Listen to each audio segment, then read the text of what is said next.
love is patient. You fill my heart with so much peace and joy. Soyez bénis au nom de Jésus-Christ. Le ministère de la gloire de l'Évangile, par ma voix, tenait à dire merci à toutes les personnes qui nous suivent. Nous aussi, nous prions que tous les enseignements que nous vous donnons puissent impacter véritablement vos vies afin que des témoignages vivants soient rendus pour la seule gloire de notre Seigneur Jésus-Christ. Mon sujet a pour thème 3 choses à savoir. Sans plus tarder, nous allons aller dans le livre de Actes chapitre 4, versets 11 à 13. Actes 4, versets 11 à 13. Jésus est la pierre rejetée par vous qui bâtissez et qui est devenue la principale de l'angle. Il n'y a de salut en aucun autre, car il n'y a sous le ciel aucun autre nom qui ait été donné parmi les hommes par lequel nous devions être sauvés. Lorsqu'ils virent l'assurance de Pierre et de Jean, ils furent étonnés, sachant que c'étaient des hommes du peuple sans instruction. Et ils les reconnurent pour avoir été avec Jésus. Alléluia. La première des choses à savoir, c'est l'assurance de ton salut.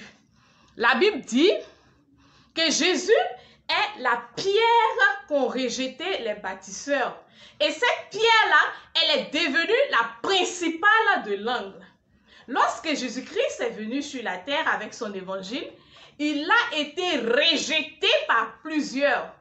Sache que si tu as accepté réellement Jésus-Christ, si tu demeures en lui, sois convaincu que tu as l'assurance de ton salut.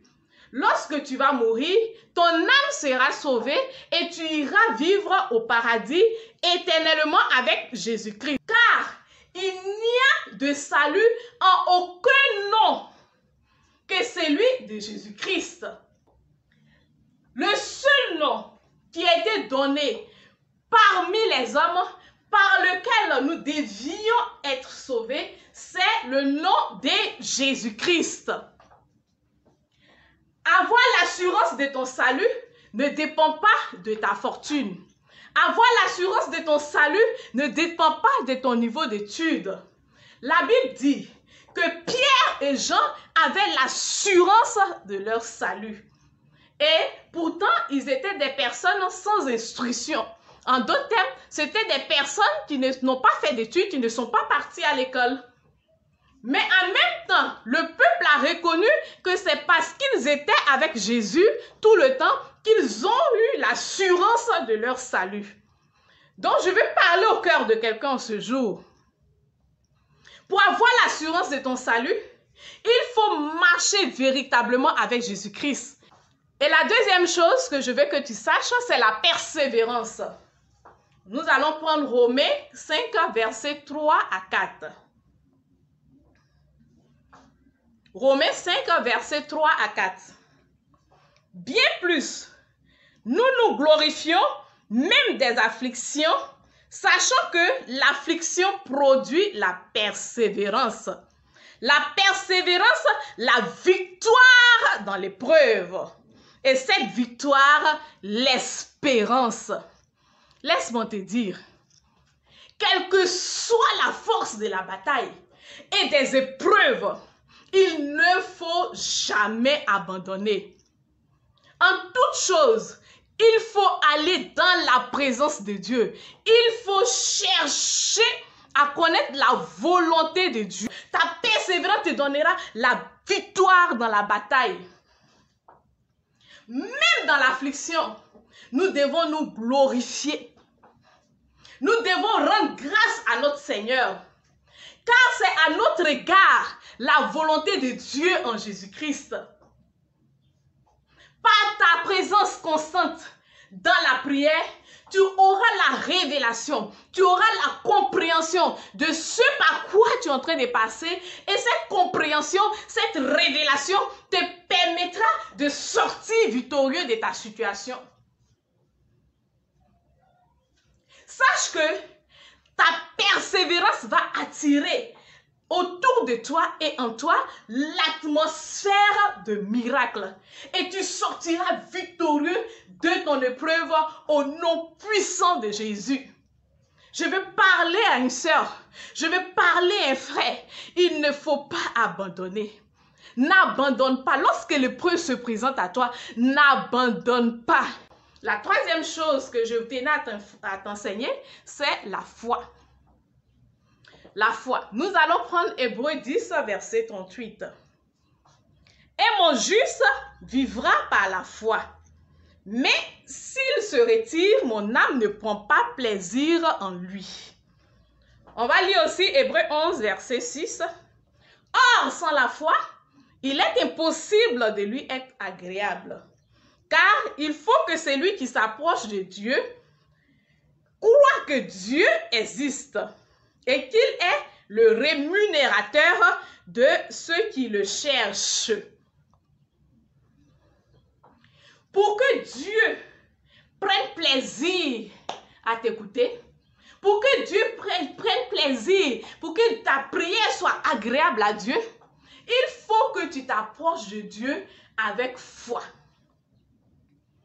T'approcher de Dieu avec foi, c'est de prier avec la parole de Dieu.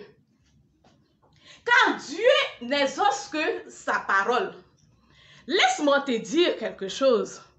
Dieu n'exauce pas ta pensée positive, oh mon frère. Dieu n'exauce pas tes lamentations, ma soeur. Dieu n'exauce pas tes pleurs, tes plaintes incessantes. Dieu ne va pas exaucer cela.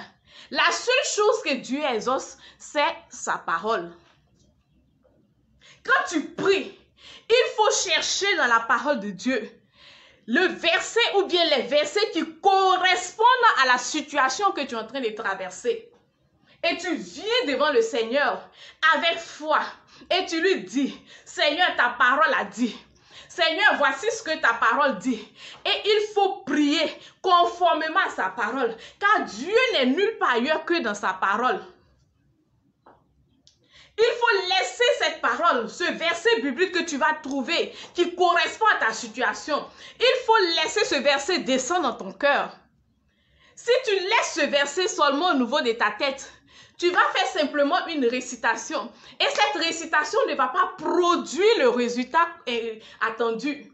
Alors, je t'exhorte à t'approprier du verset, à t'approprier cette parole au nom de Jésus. Et il faut dire au Seigneur, Seigneur, ta parole a dit. Seigneur, voici ce que ta parole dit. Et tu vas voir que les choses vont commencer à changer. Ta foi, accompagnée de la parole de Dieu, est un bouclier pour éteindre les traits enflammés de l'ennemi. On va faire un petit exemple pour que tu puisses comprendre.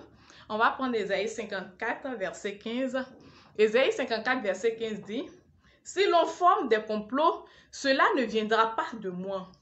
Quiconque se liguera contre toi tombera sous ton pouvoir. » Si tu sens qu'il y a des complots dans ton environnement contre toi, tu vas aller devant le Seigneur avec foi. Tu vas te saisir de cette parole que je viens de lire. Tu vas la laisser, tu vas t'imprégner de cette parole. Tu vas la laisser descendre dans ton cœur. Tu vas t'approprier de la parole et tu vas dire, Seigneur, tu as dit que s'il se forme des complots contre moi, cela ne viendra pas de toi. Que quiconque se lie contre moi tombera sous mon pouvoir. Au nom de Jésus, toutes les personnes qui sont en train de comploter contre moi tombent sous mon pouvoir au nom de Jésus-Christ. Je viens dévoiler tout le complot au nom de Jésus.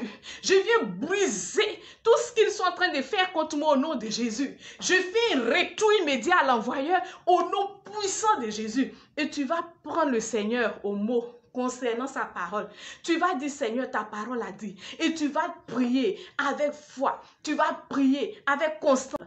Donc, voici ce que je tenais à te dire en tant que fils de Dieu. Il ne faut pas perdre cela de vue. Si cet enseignement t'a béni, je te demanderai de partager afin que d'autres personnes aussi soient bénies.